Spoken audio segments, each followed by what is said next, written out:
విలక్షణ నటుడు, నిర్మాత మోహన్ బాబు పరిశ్రమ పెద్దల్లో ఒకరిగా ఉన్నారు.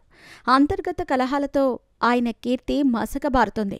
కొన్నేళ్లుగా 4 గోడల మధ్య ఉన్న గొడవలు రోడ్డుకెక్కాయి. మోహన్ బాబు, విష్ణు ఒక వర్గంగా, మనోజ్ మరొక వర్గంగా చేరి కొమ్ములాటలకు దిగారు.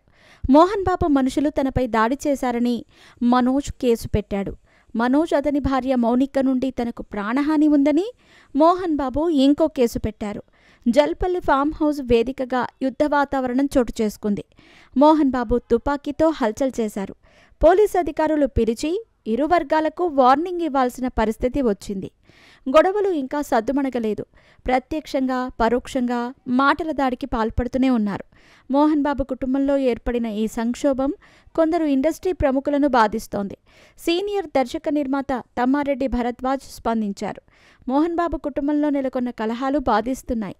ఆ కుటుంబం ఎప్పటిలా కలిసిపోవాలని కోరుకుంటున్నాను. వారి మధ్య సయోధ్య కుదిర్చేందుకు మధ్యవర్తిత్వం చేయటానికి కూడా సిద్ధం అని ఆయన అన్నారు. మరి తమ్మారెడ్డి ప్రయత్నాలు ఎంతవరకు ఫలిస్తాయో చూడాలి. ఇక దాదాపు 10 ఏళ్ల గ్యాప్ అనంతరం మంచు మనోజ్ భైరవం మూవీతో కంబ్యాక్ ఇస్తున్నాడు. అయితే దర్శకుడు విజయ్ కనగమెడల కారణంగా భైరవం మూవీ వ్యతిరేకతకు గురవుతోంది. ఈ మూవీ ట్రైలర్ రిలీజ్ వేడుకలో ఆయన చేసిన కామెంట్స్ వైసీపీ కార్యకర్తలను ఆగ్రహానికి గురిచేశాయి. సినిమా వేదికల మీద రాజకీయాలు ఎందుకు మాట్లాడుతున్నారంటూ వారు మండిపడుతున్నారు. బాయ్కాట్ భైరవం అనే హ్యాష్ట్యాగ్ సోషల్ మీడియాలో ట్రెండ్ చేస్తున్నారు. వీరికి మెగా ఫ్యాన్స్ తోడయ్యారు. 2011లో చిరంజీవి, రామ్ చరణ్లకు కించపరుస్తూ విజయ్ కనకమెడల ఓ మార్ఫింగ్ పోస్టర్ తన ఫేస్బుక్ ఖాతాలో పెట్టాడనే ఆరోపణ వినిపిస్తోంది. సదరు మార్ఫింగ్ పోస్టర్ తెరపైకి వచ్చింది. ఈ పోస్టర్ చూసిన మెగా ఫ్యాన్స్ విజయ్ కనకమెడల మీద ఫైర్ అవుతున్నారు.